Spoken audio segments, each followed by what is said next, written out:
Boa tarde, pessoal. Bem-vindos ao volume 17 do Remote. Agora de escritório diferente aqui. E aí, Keza?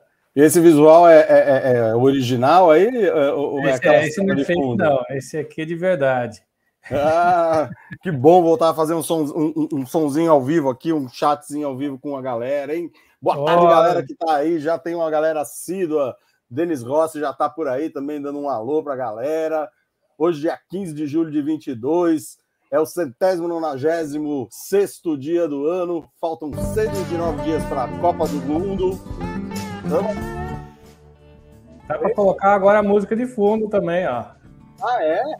Agora dá, agora tem recurso novo aqui. Fica uma Podemos musiquinha deixar no BG. comecinho. Deixar no comecinho aqui. Voltam os recursos aí, aumentando os recursos. Com certeza, temos que aumentar recurso, audiência. Não esqueçam de se inscrever no canal. Dá para ouvir no Spotify também, sempre fica lá a versão de áudio. E os cortes, né? Cortes de 4, 5, 6, 8 minutos em todos os assuntos que a gente fala aqui. Não deixem de nos acompanhar, não deixem de se inscrever no canal. É isso. Vou aí. até colocar aqui o lembrete, aqui embaixo. Ó. Já aparece aí. Muito bom, quem está na área já vai colocando aí um salve aí no chat, hein? Hoje também com transmissão simultânea no Facebook. Luiz Domingues dando um salve aí. Boa tarde, Luiz Domingues. E aí, Luizão, como é que tá? Como é que tá essa força aí? Sexta-feira à tarde, um bom happy hour a todos. Muito assunto interessante aqui. Vamos fazer uma viagem, uma salada, uma maionese lascada aí. E eu acho que o Keza quer começar aí os nossos trabalhos aí. Então vamos falar então. Hoje, dia 15, é um dia especial aí em muitos aspectos, né? Vamos ressaltar algumas coisas importantes. Hoje é Dia Nacional do Pecuarista, também é Dia Mundial das Habilidades dos Jovens, Dia Nacional dos Clubes, né? Isso entende-se por clube, né? Uma organização de todos os tipos de grupos de indivíduos, né? Livremente associados que se reúnem em prol de um objetivo. Então, Dia Nacional dos Clubes. Importantíssimas essas datas, né? Agora, papo sério, duas datas importantes aí também que a gente tem que ressaltar e apoiar, né? Hoje também é Dia Nacional do Homem, né? Muito bom. Tem o Dia da Mulher, hoje é Dia Nacional do Homem. Essa data foi proposta pela Ordem Nacional dos Escritores em 1992 com o objetivo de conscientizar os homens da importância de cuidar do seu corpo e da sua saúde. Um exemplo desse tipo de conscientização é o próprio o que se diz respeito ao câncer de próstata, né? Que atinge grande parte aí da parcela da população masculina no mundo inteiro. A gente já sempre vê um trabalho aí bastante exaltado com relação a esse assunto, tem até o Novembro Azul, né? Que é exatamente já fundamentando isso daí. Outras doenças relacionadas aí com o uso do tabaco e de bebidas alcoólicas também são colocadas em questão, né, na oportunidade desse dia, né? E outros objetivos importantes dessa reflexão que é feita quando a gente institui um dia como um marco, né, para reflexão, né, é a gente poder discutir sobre o assunto, né? Então, o Dia do Homem também diz respeito à igualdade dos gêneros, né, masculino e feminino, e a valorização profissional e social da mulher e o papel fundamental que o homem desempenha nesse processo. Então é bastante importante aí a gente também ressaltar que dia 15 de julho é um dia para esse tipo de reflexão. E uma outra coisa importante é o Dia Mundial da Conscientização contra a Pessoa Idosa, que é hoje também um dia para refletir a respeito desse assunto, né? Essa data foi instituída em 2006 pela Organização das Nações Unidas, a ONU, e pela Rede Internacional de Prevenção à Violência à Pessoa Idosa. É isso aí. São esses os motivos aí da nossa reunião para iniciar os trabalhos do dia de hoje. Muito bom. Quer falar do Rolling Stone já? Pode ser. Pode ser. Vamos lá. Então vamos lá. Estamos falando aí de 12/7 de 62, há 60 anos atrás. Não é isso daí? 60 anos, né? 60 anos atrás, os Rolling Stones, eles intitularam-se pela primeira vez aí numa apresentação no dia 12 de julho, numa apresentação em Londres, num lugar chamado Marquee Club, né? E aí vamos celebrar essa data aí dos Rolling Stones também, né? Isso tudo começou em 1960, quando dois amigos de infância, o Mick Jagger e o Keith Richards, se encontraram em um trem na estação de Dartford, na Inglaterra, e descobriram um interesse muito comum pelo rock and roll. Eles foram convidados pelo guitarrista Brian Jones, que a gente já falou outro dia dele aqui também, a montar uma banda de rhythm and blues branca, que se chamaria The Rolling Stones, baseado em uma inspiração ali, numa canção do Muddy Water, Rolling Stone, né, que fala que as pedras que rolam não criam limo, né? E os Rolling Stones, ela é uma banda britânica, né, formada em Londres em 62, considerado um dos maiores e mais antigos e mais bem-sucedidos grupos musicais de todos os tempos. Tanto que ele tem um branding fodido, né, cara? Aquela língua deles, né, aquela logomarca deles, ela tem um valor de mercado fantástico, né? Ao lado dos Beatles, eles são considerados a banda mais importante da chamada invasão britânica ocorrida nos anos 60. A banda e seus membros ocuparam uma posição de destaque nas mudanças musicais e comportamentais dos anos 60, frequentemente relacionados à contracultura, rebeldia e juventude da época. Os Beatles entravam com aquela carinha de bons meninos, apesar deles deixar o cabelo crescer, não sei o quê, mas no comecinho eles eram os bonitinhos, né? Os que iam de terninho, não sei o quê. E os Rolling Stones, eles já tinham uma ideia de fazer um contraponto dessa história e fazer o papel dos bad guys. O Keith Richards andou armado, foi pego armado em algumas situações. Eles sempre fizeram esse papel dos bad guys aí, né? Deixavam muito explícito o negócio das drogas, né? Mas esse grupo, que é o mais longevo grupo aí da história da música, né? Eles venderam nada mais nada menos do que 250 milhões de álbuns no mundo inteiro, né? Até o ano de 2007, 4 das 5 turnês musicais de maior lucro da bilheteria eram deles.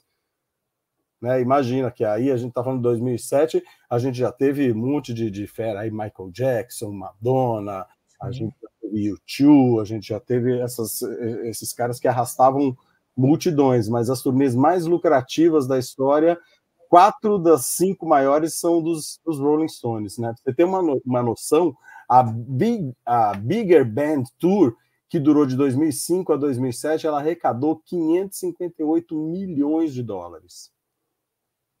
É uma bela de uma fortuna, né? Não é?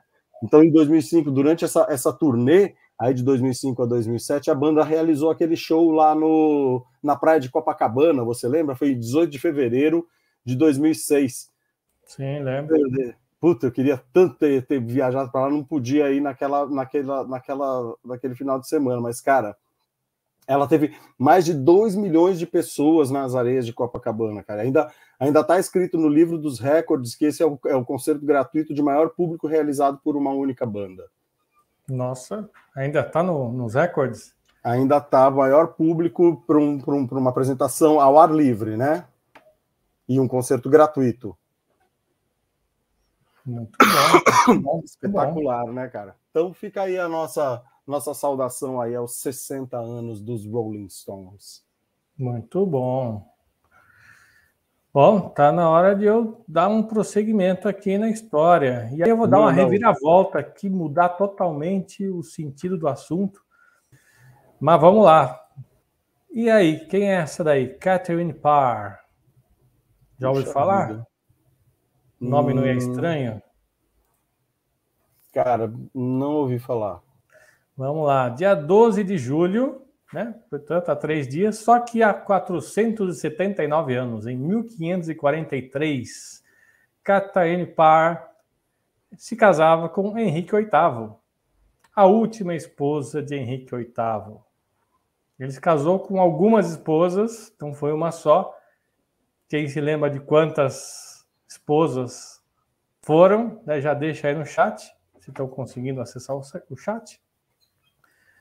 Enquanto isso, eu vou falar o nome delas, né? A primeira foi Catarina de Aragão, em 1509, depois Ana Bolena, depois Jane Seymour, depois Ana de Cleves, depois Catarina Howard e, por último, Catarina ou Catherine Parr.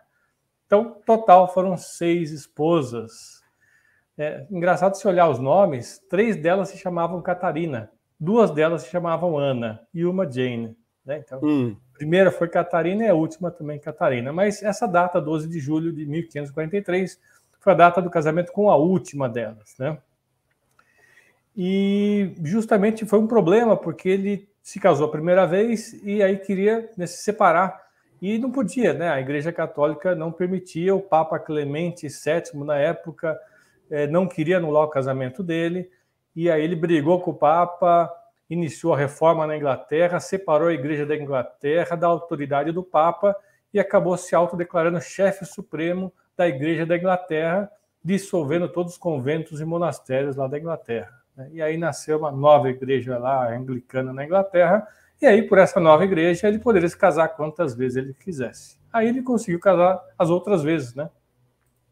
E a última foi justamente a Catarina Parr, que comemorou essa semana aí, esses 479 anos do casamento. A própria Catarina Parr, ela também se casou mais uma vez. Ela teve 4 maridos no total. Ela foi a rainha inglesa que mais se casou de todas. E também, por uma outra, não digo coincidência, né, mas um outro fato histórico, ela foi a primeira mulher a publicar um trabalho original em seu nome em inglês na Inglaterra. Provavelmente já tinha outras mulheres publicados livros em inglês fora da Inglaterra, ou inglesas fora da Inglaterra publicando, mas na Inglaterra, uma inglesa publicando um livro foi a primeira vez. E ela, né, acabou, Henri VIII morreu e ela continuou vivendo. Ela se casou 6 meses depois que Henrique VIII morreu. Ela se casou novamente com quem? Com Thomas Seymour, que era irmão da terceira esposa do Henrique VIII. Logo em seguida. Mas ela não durou muito, logo em seguida ela ficou grávida e morreu no parto. Então não sobreviveu muito tempo mais que Henrique VIII. Mas eu queria ressaltar o que nessa história aqui?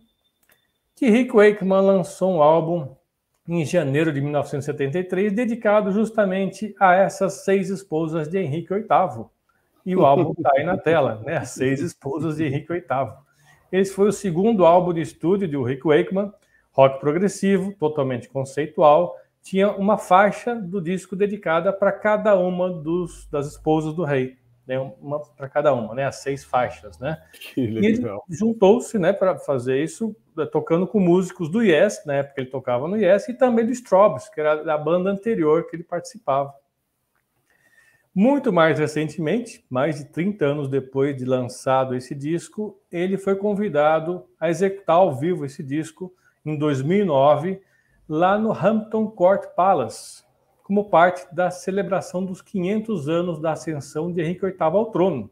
Henrique VIII ele ascendeu ao trono em 22 de abril de 1509. 22 de abril, justamente o descobrimento do Brasil, que tinha acontecido 9 anos antes, né? E 9 anos depois assume Henrique VIII. E ele, né, um dos palácios dele era esse Hampton Court, que fica em Londres, região metropolitana de Londres. É maravilhoso, eu já visitei esse castelo alguns anos atrás, é gigante, muito bonito. E o show aconteceu aí, na frente desse castelo, entre 1 e 2 de maio de 2009. Ele foi gravado, está disponível num CD duplo, em DVD e Blu-ray, e foi a primeira vez que esse álbum foi executado por completo. Em 2009? 2009, foi executado de cabo a rabo, né? E além disso, o CD que foi publicado, né, com essa gravação, que é esse que está à esquerda, ele possui 3 faixas adicionais, além dos originais que foi publicado em 73, né? O To Torture, 1485, Defender of the Faith e To The Rock. Essa última faixa, inclusive, ele toca com seu filho Adam Wakeman. E o DVD e o Blu-ray tem mais 3 faixas ainda inéditas, né, além das 3 adicionais do CD. E em 2015, esse CD original foi remixado em formato quadrafônico. É isso. Cara, que lindão isso daí. Eu vou ouvir isso hoje, cara. Essa semana eu tava vendo o filme do...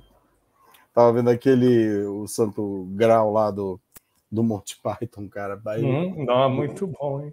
Puta, aquilo é sensacional, cara. Aí mostra os castelos aí de Londres, cara. De Londres não, da Inglaterra, da Escócia, né? Tem umas localidades aí Sim. que eles fazem na Escócia também, cara. É muito legal. É muito legal.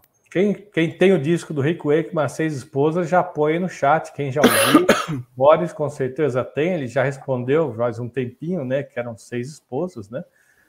Mas quem tem, que conhece o disco, põe aí no chat. Dá um alô aqui também pro Boris, que já entrou aí, a Tanani entrou também, o Edu Levi, no paralelo. Vinil, o Boris tem o vinil, é outro naipe, né?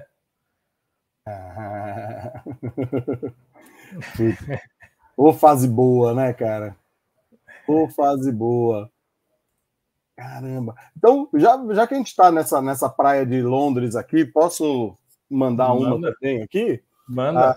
A gente está falando aí, essa semana a gente comemorou o tão falado Dia do Rock, né, cara? Dia 13 de julho, ele é comemorado, e ele tem uma razão aí para ter fundamentado esse dia aí como o Dia Mundial do Rock, né?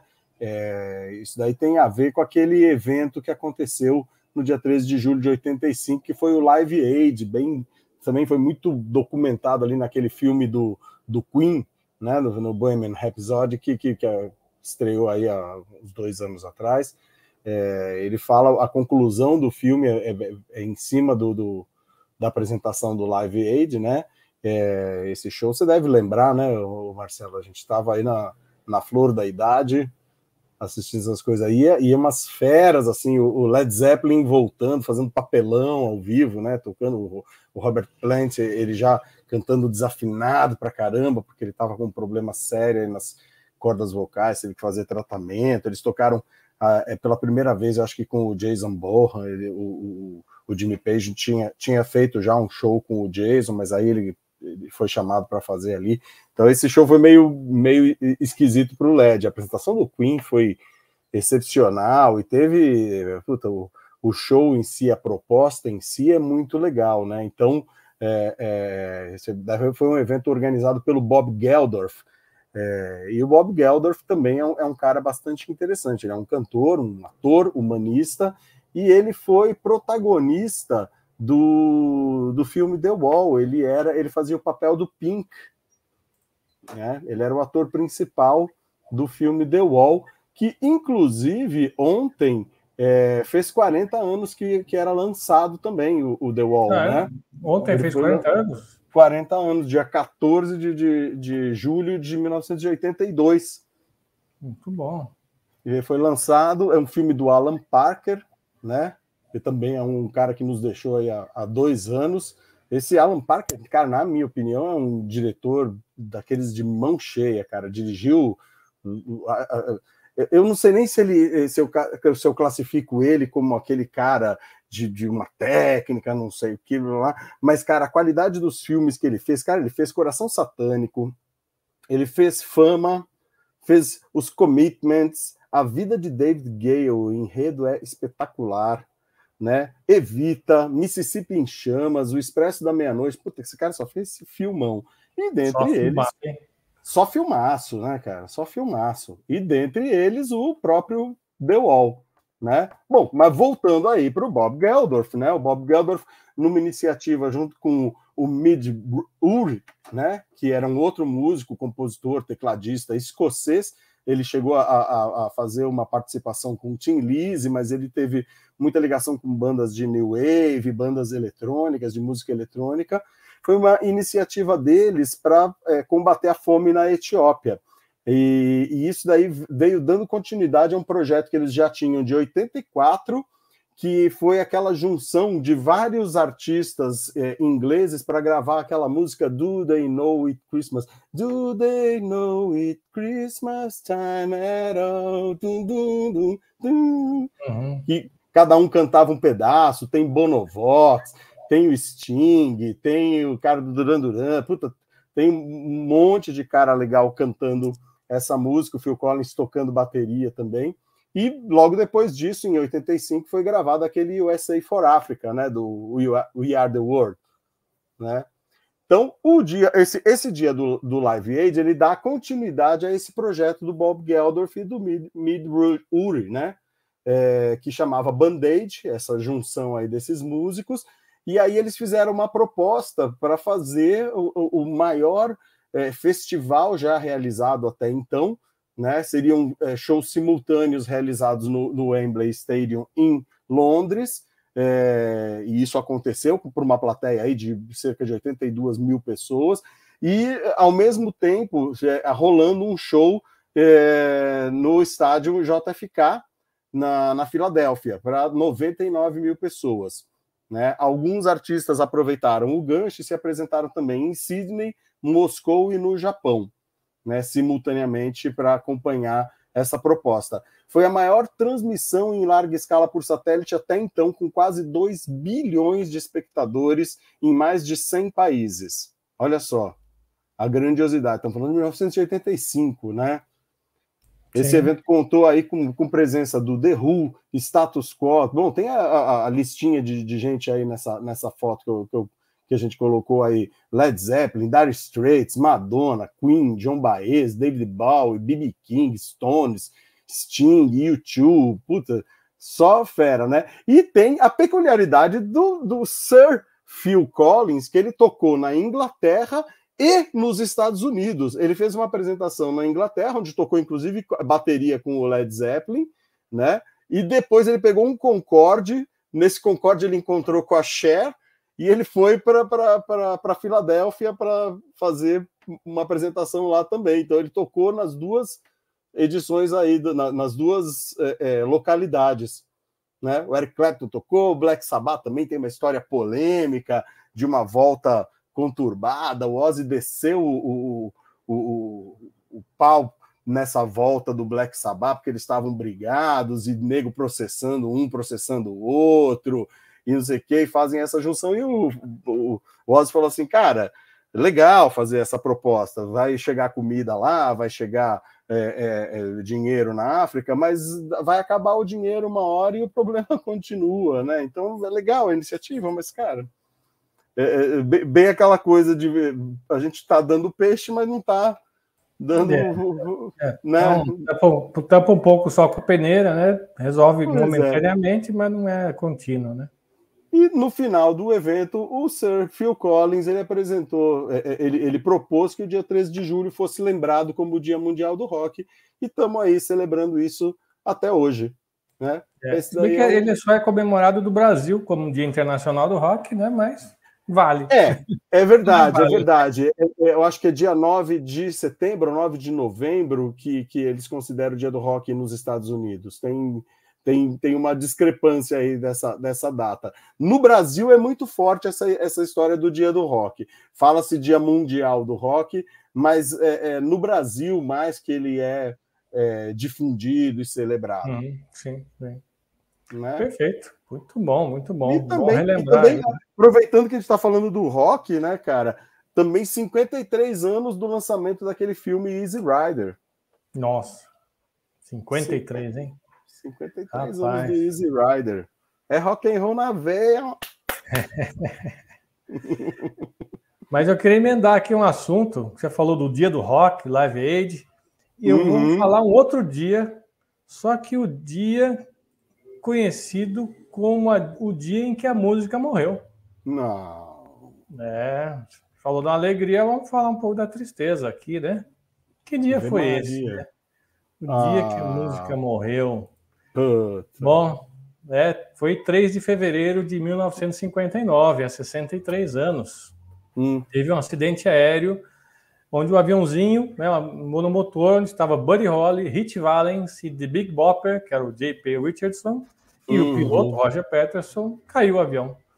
Eles estavam numa turnê dos Estados Unidos, estava muito frio lá, eles estavam fazendo uma turnê de ônibus, o ônibus enguiçava, parava, se congelavam lá na neve, e aí teve uma noite lá, eles acabaram de fazer um show, o Buddy Holly falou, vou fretar um aviãozinho aqui para eu e minha banda, que ele mais 2, no The Crickets, né? Eles iriam de avião, né? O Holly já estava com fama nos anos 50 com a sua banda. A música That Will Be the Day era em número 1 lá nos Estados Unidos. E aí ele falou, vou fretar esse aviãozinho. E aí os outros 2 integrantes da banda acabaram cedendo lugar para outros 2 músicos que estavam também em turnê ali. Um deles foi Ritchie Valens, na época com 17 anos, já com hits como Come On, Let's Go, Dana, La Bamba. E ele morria de medo de avião, mas ele ganhou na moedinha cara ou coroa com um dos integrantes da banda e ganhou e foi no lugar do cara. E o Bopper estava gripado, né, durante a turnê e pediu para ir no avião, no lugar do outro integrante da banda do Holly. Então acabou indo o Buddy Holly, o Ritchie Valens, que ganhou na moedinha, e o Big Bopper, que estava gripado. E acabaram embarcando os 3, mau tempo danado, parece que o piloto não era muito experiente naquele tempo ruim, e acabou acontecendo um crash 10 quilômetros depois que ele saiu do aeroporto. E aqui uma curiosidade, todo mundo deve se lembrar do Ritchie Valens, na verdade, como o ator, o Lou Diamond Phillips, que fez o papel do Ritchie Valens no filme La Bamba. E à direita eu coloco a foto do Ritchie Valens real, que pouca gente talvez conheça, que é o da direita, né? Mas como curiosidade, o pessoal se lembra muito quando fala do Ritchie Valens, dessa cara, né? E da música, que foi regravada por ele, pela banda também. A música que o pessoal toca muitas vezes é a música do filme e não é a original, né? Mas é uma curiosidade. E aí, o local onde teve a tragédia é um memorial hoje, tem aí um monumento aí com óculos típico do Holly, né? Do Buddy Holly, e flores. O violão. Aí, então, violão com o nome deles. E tá ali. Você fala que o Buddy Holly ele já tinha sucesso, não sei o quê, mas o cara tinha 20 e pouquinhos, cara, 23, 24 todos anos. Todos eles, né, novinhos, né, todos eles muito novos, né, mas na época não ficou conhecido como o dia que a música morreu, isso aconteceu depois, mas eu já vou falar sobre isso, porque aconteceu outra coisa importante nessa data aí, quando o avião caiu, isso saiu nos noticiários na TV, e a esposa de Buddy Holly soube pela TV que ele tinha morrido, e ela estava grávida. E ela perdeu o bebê. Perdeu o bebê por causa dessa notícia. E a partir desse dia, as autoridades dos Estados Unidos implementaram novos protocolos para evitar que os nomes das vítimas fossem divulgadas assim. Só depois, né, que contatasse os familiares, não antes. Então foi por esse incidente que mudou as regras e aí não passava mais a divulgar na mídia antes de contatar pessoalmente os familiares, né? Mas esse dia ficou conhecido como o dia que a música morreu quando o cantor Don McLean, né, com a sua música American Pie, de 1971, pôs esse nome, o dia em que a música morreu, The Day the Music Died. Tá na letra da música, né? Exatamente. E essa música ela é icônica, né? Porque ela reflete mudanças culturais e a perda da inocência da geração dos anos 50 e início dos anos 60. Então, entre 59, quando caiu o avião, e até 1970 e 71, quando ele compôs a música, muita coisa aconteceu. Rock and roll perdeu aquele ritmo, aquela dança, né? Aquele poder de dança que ele existia, e virou uma coisa mais de protesto, porque teve a Guerra do Vietnã, crise dos mísseis com Cuba, assassinato de JFK, hippies, você comentou no outro remute sobre o nascimento dos hippies, aí tudo aconteceu aí nos anos 60. E essa música conta essa história de uma maneira cifrada. Lá fala do Elvis Presley, fala do Rolling Stones, fala do Bob Dylan, mas ele não dá os nomes aos bois. Ele vai colocando The Jerk, The Jester, The King, e vai falando ali no meio do caminho e vai contando essa história, começando justamente na queda do avião. E eu vou colocar agora um trechinho pequeno dessa música aqui, 40 segundos, com uma traduçãozinha que eu mesmo fiz dessa letra, falando desse dia. Né? Ele fala que ele era um entregador de jornais, e aí pelos jornais as pessoas souberam essa notícia triste. Né? Vai dar problema de copyright essa música, então na versão gravada vai ficar sem áudio, porque eu vou arrancar o áudio, mas vou deixar o link aqui no card e na descrição do vídeo, do videozinho que vocês podem ver aqui no YouTube com essa música, com esse trechinho aqui, com essa tradução que eu fiz, tá? Vocês vão conseguir ouvir agora, mas na versão gravada vocês vão ter que acessar o link. Manda. Vou colocar aqui um minutinho só. O Luiz está falando que o La Bamba tá na Netflix. Opa, boa pegada, hein? Boa. Vamos lá.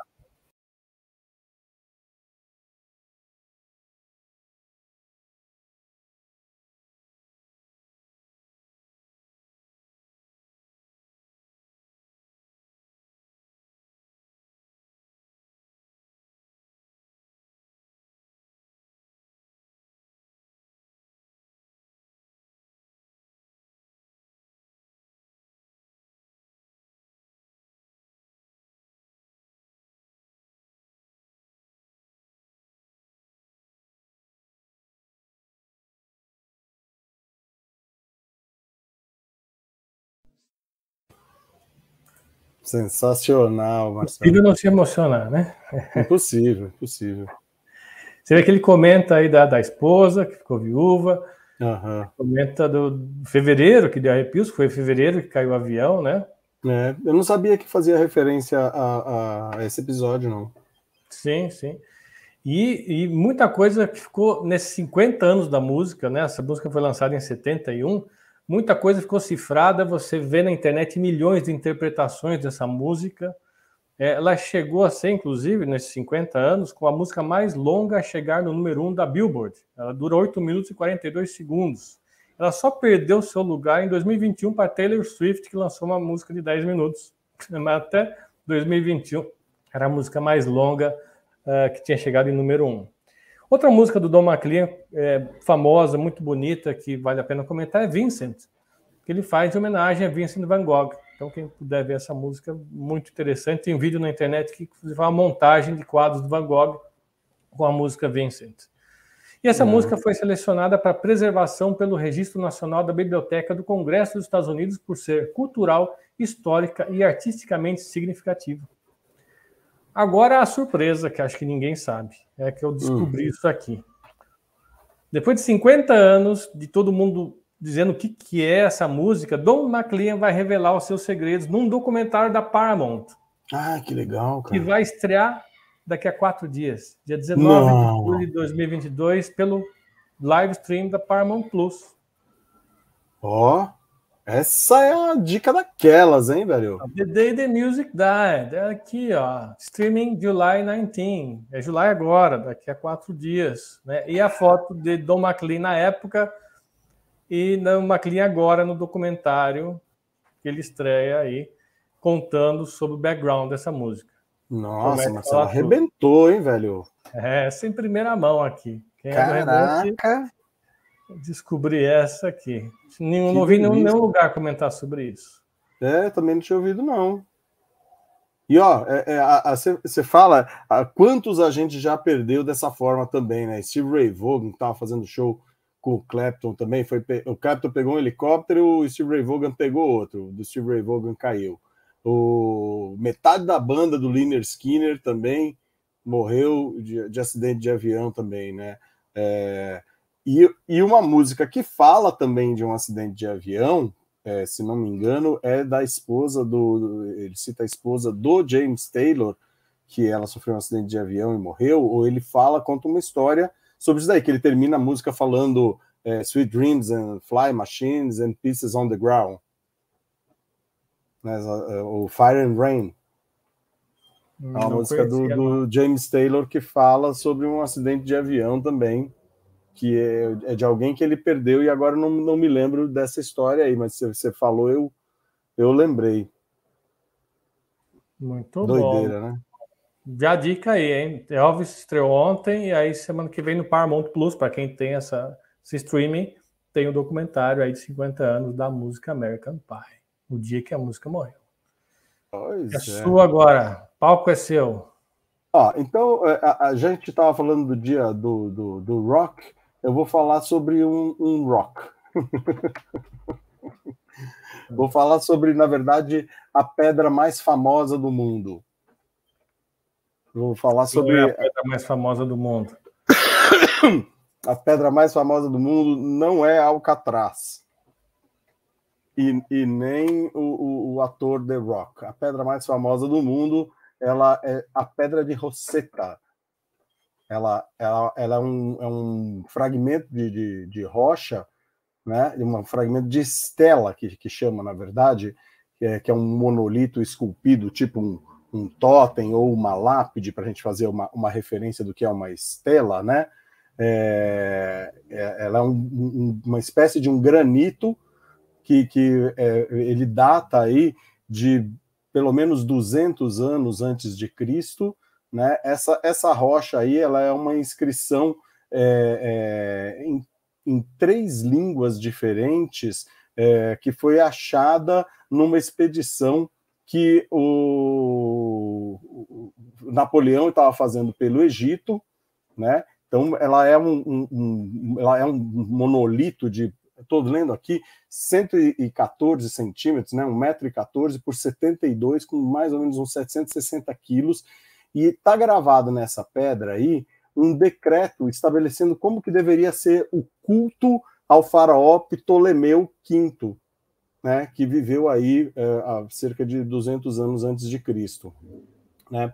A importância dessa rocha esculpida aí, que data aí de 1996 AC, antes de Cristo, é que essa deliberação que está escrita nela, ela está registrada em 3 idiomas diferentes, né? O que foi crucial para a compreensão moderna dos hieroglifos egípcios, né? Na parte superior, você vê aí que você tem 2 figuras aí dessa rocha, né? Como ela que está à direita ali nessa parte branca, né? Ela foi achada esse fragmento, e ali à esquerda como ela deveria ser, né? Então está faltando esse pedação dela aí que ela deveria parecer essa lápide toda. Então a parte de cima você consegue distinguir bem as 3 camadas dela, né? A parte de cima está bem demarcadinha ali, parece que tem até uma linha demarcando, e ela tem uma pontinha que parece uma barbatana de tubarão. Ali essa parte de cima está em hieróglifos do Egito Antigo, né? Está em egípcio antigo. E ali é onde falta a maior parte das inscrições. Está faltando umas 30 linhas ali para cima de inscrições. Mas, e na parte do meio, está escrito em demótico, que é uma variante do egípcio mais para frente, ali, um pouco mais tardio, né? E inferior está escrito em grego antigo, que são as 2 partes mais bem preservadas, a do meio e a inferior. O interessante é que essa pedra aí, ela, como é um decreto, isso daí era para ser colocado em vários templos, em vários locais públicos do Egito, falando exatamente o que estava sendo decretado ali. E tinha uma coisa a ver com as enchentes que tiveram no Egito, e que o faraó, que ele era aquela divindade, né, colocando já como uma divindade, era o responsável por alimentar num período onde o Egito ia prover, né,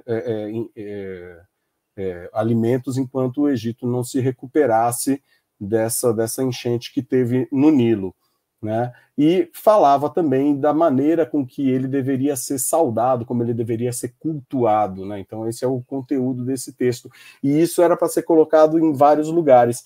E o grande barato é esse, né? Que você conseguia fazer, os estudos depois possibilitaram que você fizesse links entre os hieróglifos que existiam e o grego, que era uma língua mais comum, o próprio egípcio um pouquinho mais contemporâneo, né? Um pouquinho mais perto ali a gente está falando de Egito, a gente está falando às vezes de coisa de 6.000, 7.000, 8.000 anos antes de Cristo, né? E quando a gente fala do egípcio mais contemporâneo, a gente está falando ali mais perto da era cristã, né? Da era contemporânea, né? Esse monolito original, ele provavelmente fazia parte de um templo na cidade real de Sais. Esse templo ele foi fechado por volta do ano 392 depois de Cristo, quando o imperador romano Teodósio I ordenou o fechamento de todos os templos pagãos do território que era sob controle de Roma, né? E os antigos templos egípcios, eles eram comumente reutilizados como fonte de material para novas construções. Então, provavelmente esse monolito ele fazia parte da construção e ele foi retirado ali da construção do templo em Sais, e ele foi retirado e foi levado para os arredores ali da cidade de Rosetta, que era uma cidade marítima, né?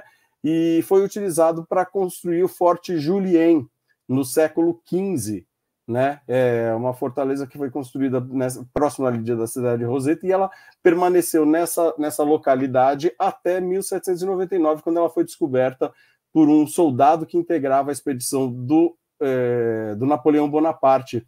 Em 1801, as tropas britânicas derrotaram os franceses no Egito e eles acabaram ficando com esse monolito, né? Transportaram para Londres em 1802 e ela está em exibição no British Museum até hoje, é o objeto mais famoso do museu e mais visitado até hoje, né?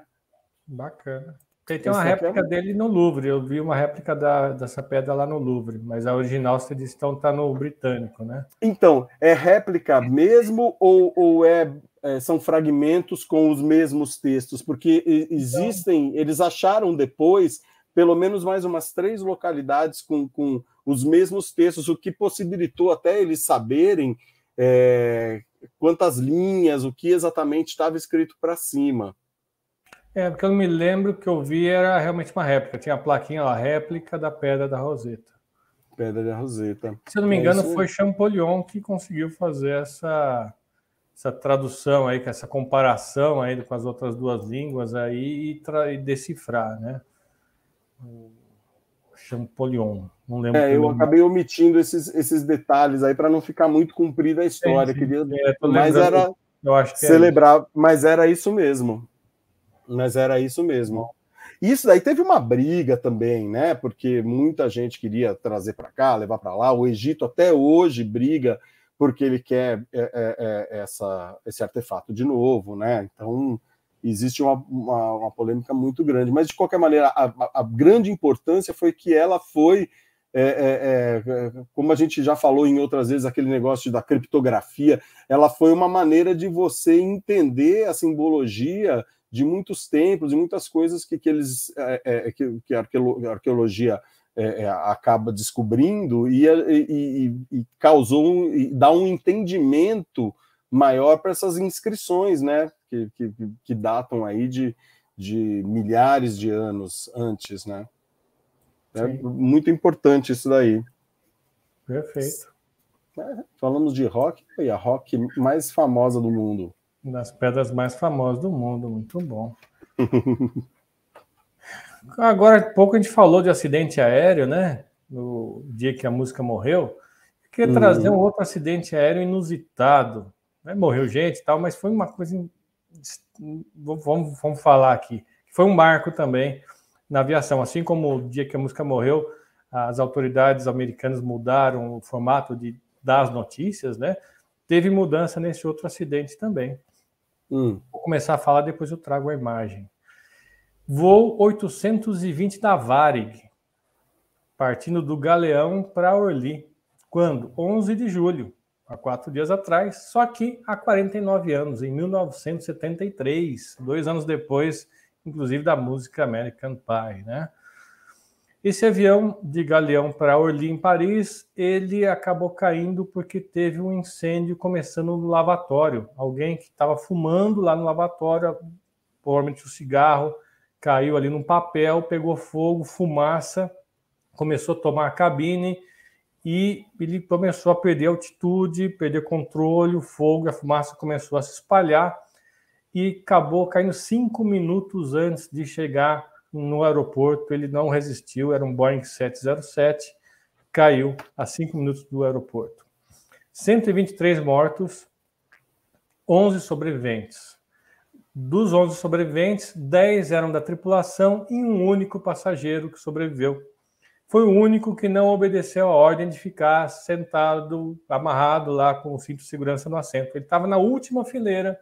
E aí, quando nos últimos instantes ele levantou, saiu correndo, foi lá para frente junto com todo mundo, e aí o avião fez o pouso forçado, fogo, fumaça, e os únicos sobreviventes foram os 10 da tripulação e ele que estava ali junto da frente. Vou colocar a imagem para vocês. Aqui é o local da queda do avião da Varig. E quem está à direita? Ricardo Trajano, o único sobrevivente. Na época ele tinha 21 anos. Ele estava indo para Londres, porque era o templo do rock. Então ele tocava guitarra, ele queria conhecer Londres, ele comprou esse bilhete, queria fazer uma escala em Paris e depois ia chegar em Londres. E acabou, né, caindo o avião e ele não chegou lá. Como consequência dessa tragédia, foi justamente que a Federação Internacional, né, de Aviação, a partir desse incidente, resolveu proibir fumar nos lavatórios, justamente para evitar novos acidentes do tipo, né? Só que, olha só que inusitado, né? Tem duas continuações dessa história. Essa foto que estão vendo de Trajano não está com 21 anos, ele está recente, né? É uma reportagem recente sobre ele, por quê? Porque ele contou depois que ele se recuperou dos ferimentos dessa queda, meses depois, ele voltou lá no balcão da Varig. Ó, seguinte, eu tinha comprado um bilhete aqui para ir para Londres e não consegui, o avião caiu, fui o único sobrevivente aí, o passageiro. Aí conta que a moça, a atendente, deu um abraço nele e tal, para comemorar que ele sobreviveu e a Varig deu, claro, a passagem para ele. Ele conseguiu finalmente chegar em Londres, né?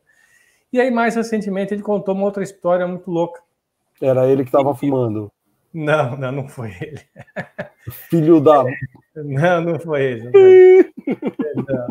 Não foi. Ele contou que ele recebeu uma ligação recentemente de uma pessoa que se identificou como irmão ou parente de duas mulheres que não conseguiram embarcar nesse voo 820 na época, porque deu overbooking. A atendente falou, não vai dar para embarcar vocês, que deu overbooking, não dá para vocês embarcarem. Só que ele, o Ricardo Trajano, ele foi na última fileira, naquele assento do meio, e os dois do lado estavam vazios. Então foi um erro. Tinha, na verdade, 2 lugares, e o pessoal lá do aeroporto falou, não tem, deu overbook, e não era verdade, eles se confundiram. E foi a sorte, porque se essas duas tivessem sentado ao lado dele, ele não teria tido tempo de sair correndo lá na frente, e teria morrido ele e as duas mulheres também. Nossa. Então, olha só, uma cara de coincidências aí do overbooking que não aconteceu, salvou 3 vidas aí, né? E uma outra coisa mais louca ainda, o piloto desse avião do voo 820 era um piloto experiente chamado Gilberto Araújo da Silva.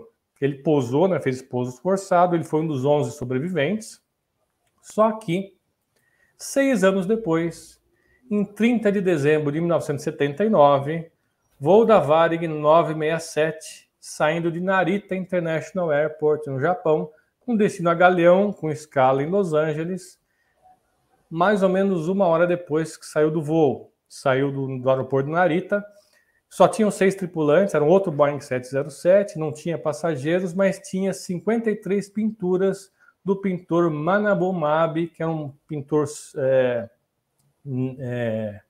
brasileiro e japonês, né? Deve ser, como é que chama? Sansei, né?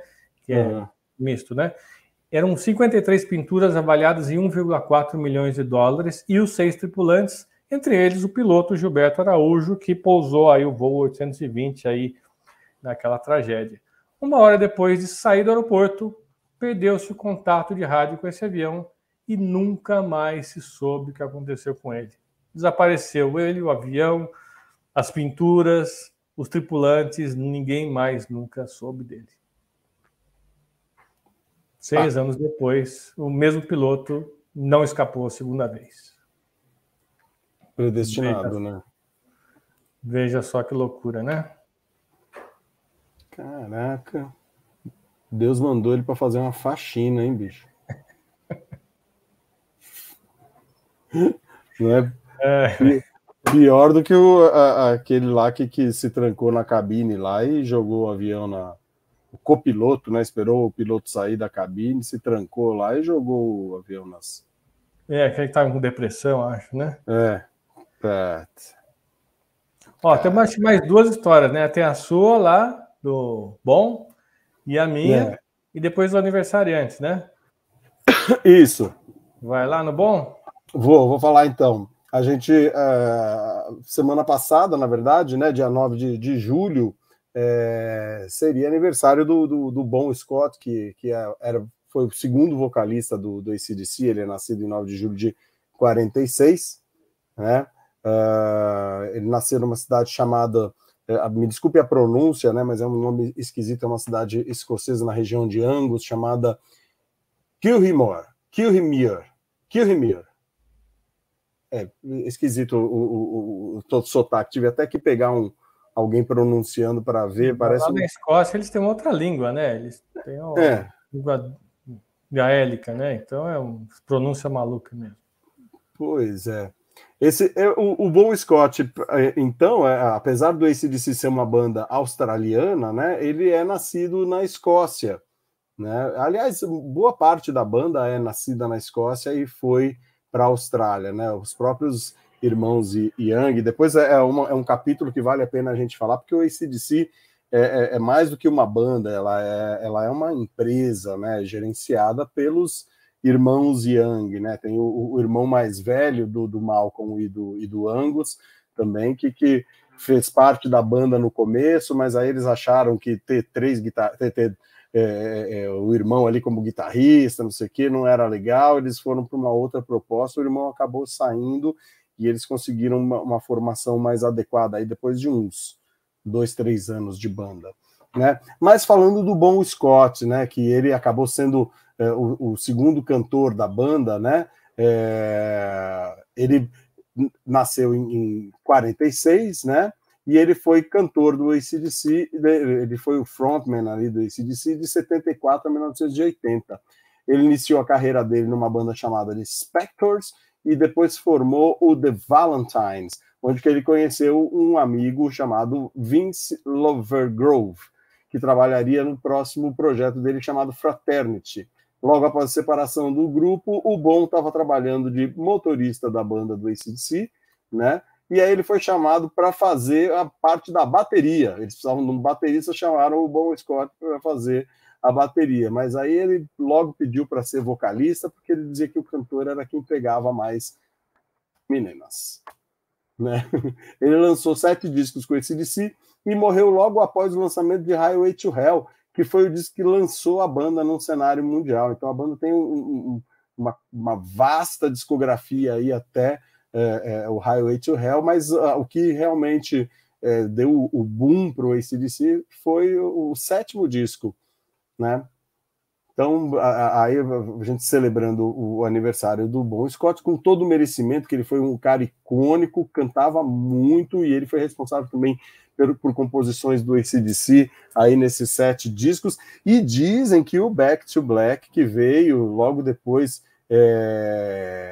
Back to Black é da M, o Back in Black, que veio logo depois da morte dele, já com o Brian Johnson, as músicas são do Bon Scott, mas isso daí é aquela história, né? Fofoca de bastidores, ninguém prova nada, e os irmãos Young lá monopolizam os direitos autorais de qualquer maneira, né? O que é interessante com relação ao Bon Scott é que ele também morreu muito novo, né? Ele tinha aí pouco mais de 30 anos, 34 anos, né, quando ele morreu, 33, 34 anos, mas foi logo depois né, do lançamento do disco, e ele saiu essa morte ainda não é muito bem explicada, porque ele estava em divulgação na turnê do Highway to Hell pela Europa, e ele resolveu passar uns dias em Londres para rever os amigos, tirou umas fériasinhas ali na turnê, e um dia ele saiu para beber, uma coisa que era normal para eles, né? Ele estava realmente bem acostumado, e ele foi com um amigo dele chamado Alistair Keener, né? Eles foram tomar uns drinks num bar chamado Music Machine, né, ali na região de Camden Town, e depois de muitas rodadas, os dois saíram de Ashby Court e foram para Ashby Court, onde o Bon Scott morava, e no caminho o Bon Scott apagou no banco de trás. O Keener não deu muita bola, né, e seguiu em frente. Quando chegou na casa do Bon Scott, O Kinner tentou acordar o Bon Scott e levar ele para a cama, porém não conseguiu, porque o cara estava realmente muito bebão, né? Aí o Kinner desistiu da ideia, seguiu dirigindo para o próprio apartamento. Chegando lá na casa dele, ele resolveu tentar acordar ali o Bon Scott de novo, não conseguiu, e largou o cara no banco de trás do automóvel, dormindo, né? E subiu para a casa dele, né? Quando o Kinner voltou de manhã, na manhã seguinte ali para ver o Bon Scott, ele já tinha acordado, ele estava morto porque ele congelou dentro do carro.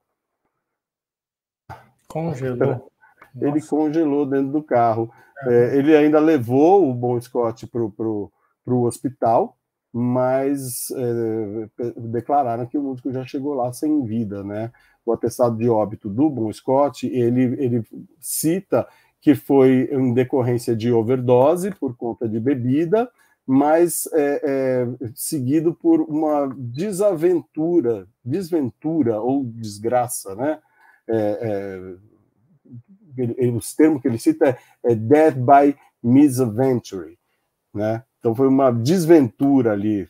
Então, nos jornais da época também foi noticiado que ele poderia ter se sufocado com o próprio vômito e que a baixa temperatura teria agravado a situação ali e provocado essa tragédia, né? Depois disso, o corpo dele foi cremado e essas cinzas foram levadas pela família para o cemitério de Fremantle, na Austrália. E nessa cidade de Fremantle é onde ele cresceu, na Austrália. Eles erigiram uma estátua para ele, né? Tem uma estátua. É uma dessas aqui ou é da outra? É a outra foto? É a outra. Ops, não. Não, desculpa. Essa daí é na Escócia. Não é uma dessas duas aqui. Ah, tá, desculpa. Essa da direita aí, sim, essa da direita que é num pier. Ela é num pier.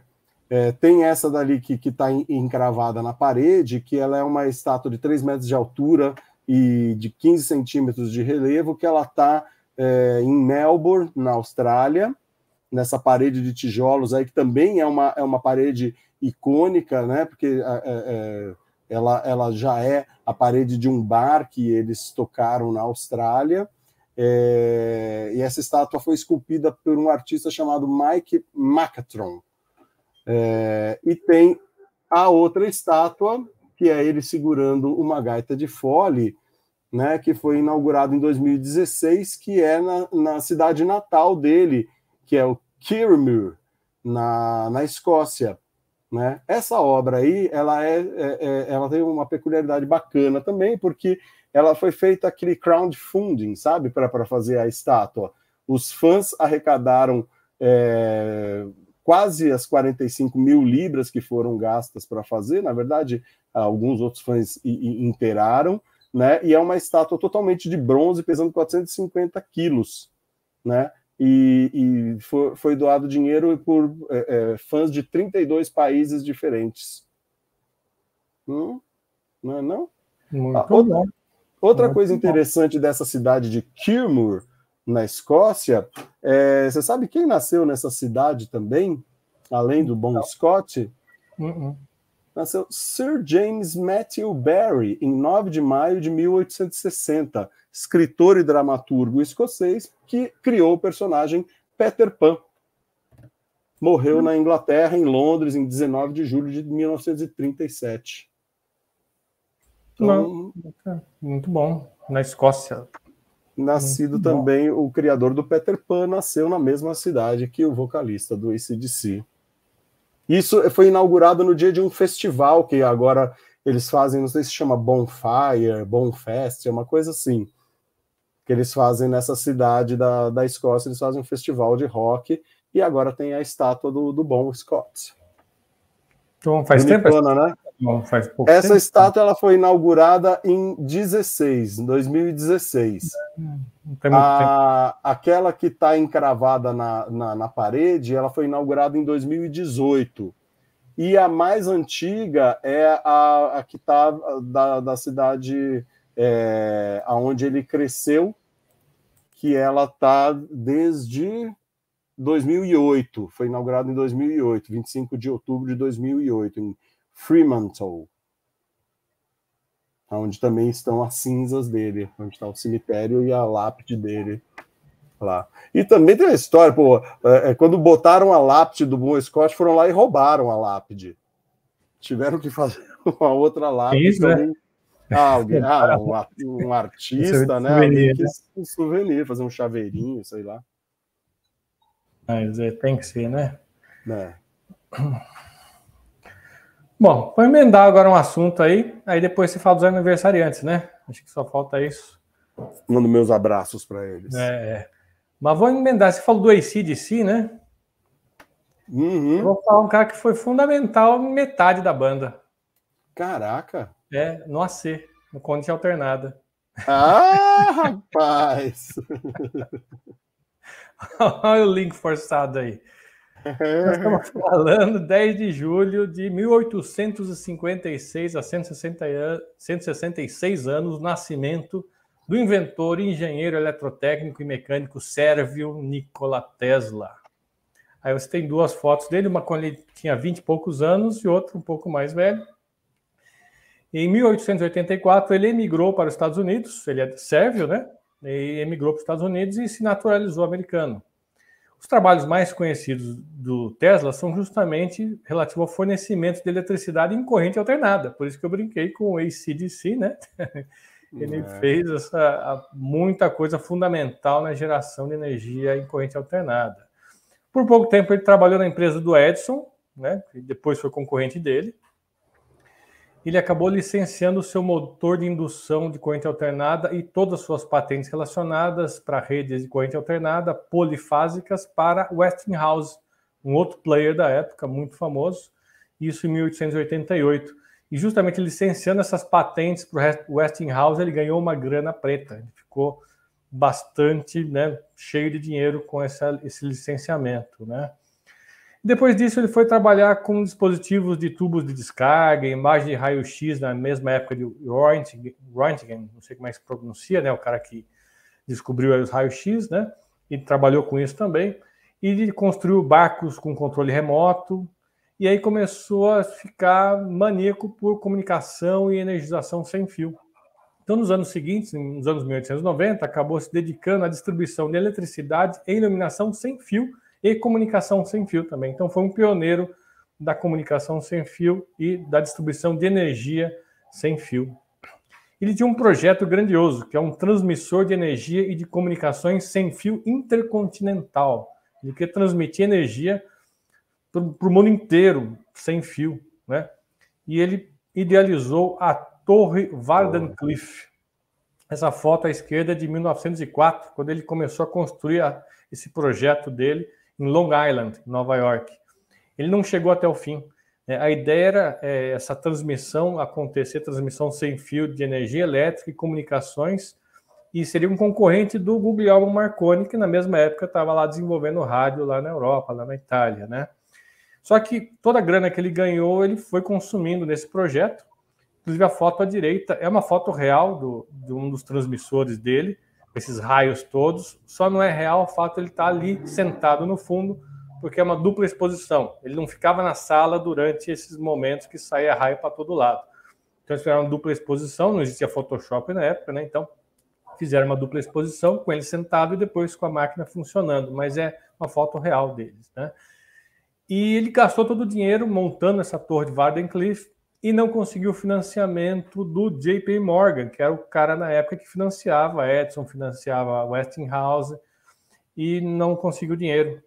Então, depois que começou a montar essa torre, abandonou o projeto em 1904, 1905, ficou sem dinheiro, começou a viver em vários hotéis de Nova York, sem rumo, deixando um monte de contas não pagas.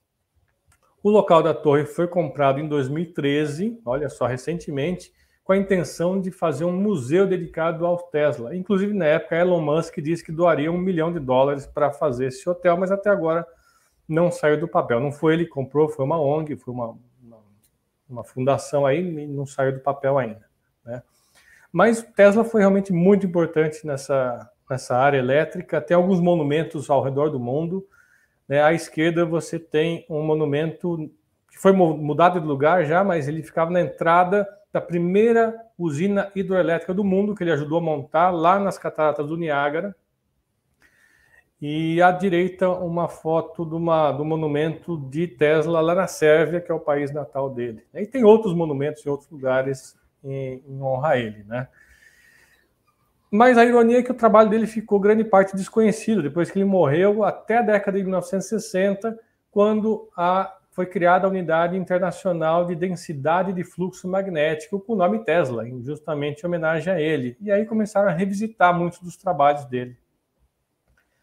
Agora a parte triste da história, né? Tesla faleceu em 7 de janeiro de 1943, aos 86 anos. Ele vivia sozinho, como eu falei, nos quartos de Nova York, para lá e para cá, deixando dívidas.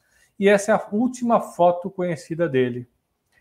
Ele morava, na época, no quarto 3327 do New Yorker Hotel, que fica em Midtown, pertinho lá do Empire State Building. O corpo foi encontrado pela camareira, que ignorou aquela plaquinha de não perturbe, que estava lá pendurada há vários dias. Ela entrou lá e estava lá.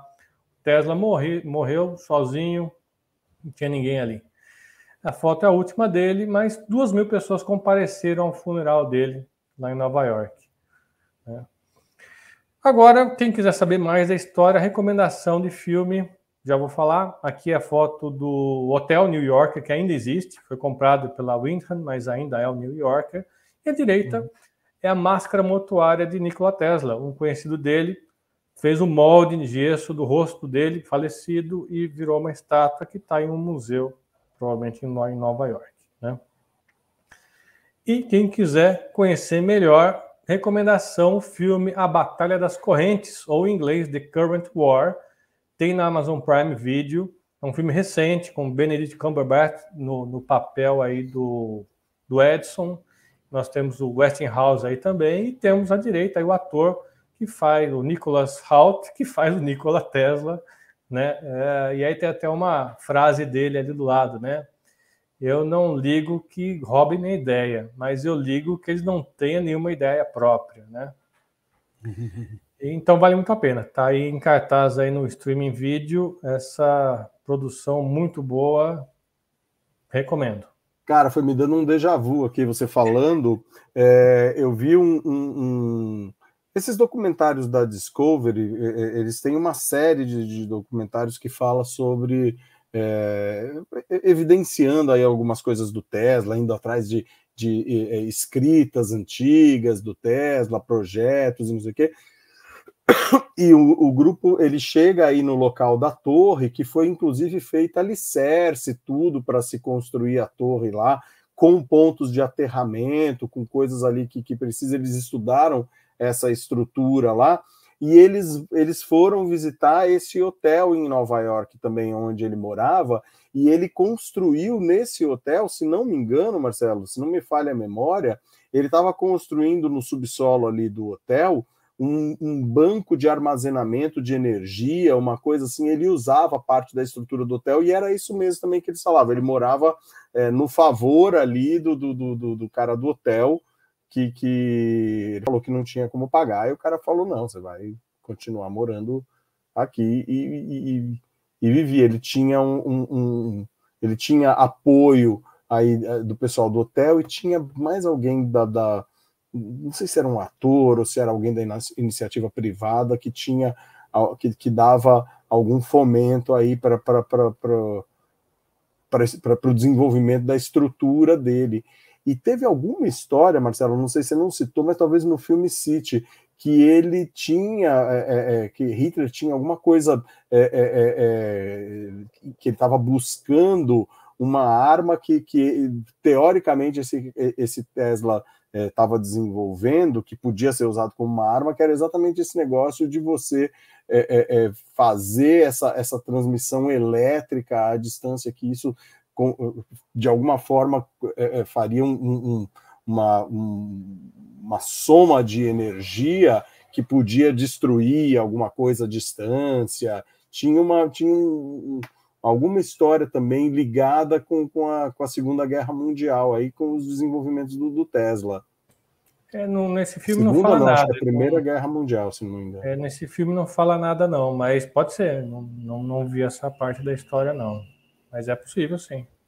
Que interessante. Ah, legal. Outra dica boa. Hoje tá bombando de dica boa, hein, Marcelo? Caramba, vou ficar aqui pois é, pena que o ao vivo não tá dando muito certo aqui, mas depois o pessoal vai ver a versão gravada aí. E eu queria já ter ido ver o Elvis também, mas tava com uma sinusite danada. Falei, não vou no cinema, vou chegar lá, pegar ar-condicionado, ficar tossindo, nem vale a pena. Muito bem. Vamos dar um abraço aqui para os aniversariantes da semana, cara? Então vamos lá. Aniversário aí de pessoas incríveis. Hoje mesmo, aniversário a gente falou do Jason Bonham. Nossa, que legal.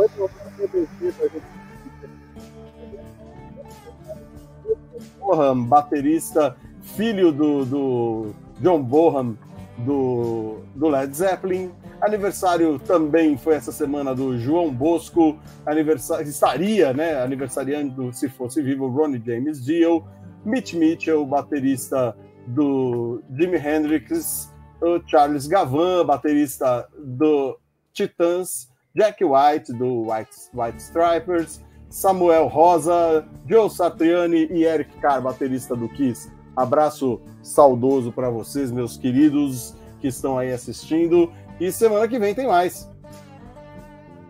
Muito bom, muito obrigado. Desculpa pelas falhas do YouTube aqui, mas quem assistir aí a gravação aqui vai ter tudinho, sem problema nenhum, porque está sendo gravado aqui na plataforma de streaming. E os cortes vão vir aí durante a semana. Abraço a todos e até a semana que vem no volume 18. Até lá! Oh, yeah! Bom fim de semana, gente. Assistam Elvis. Tchau, gente!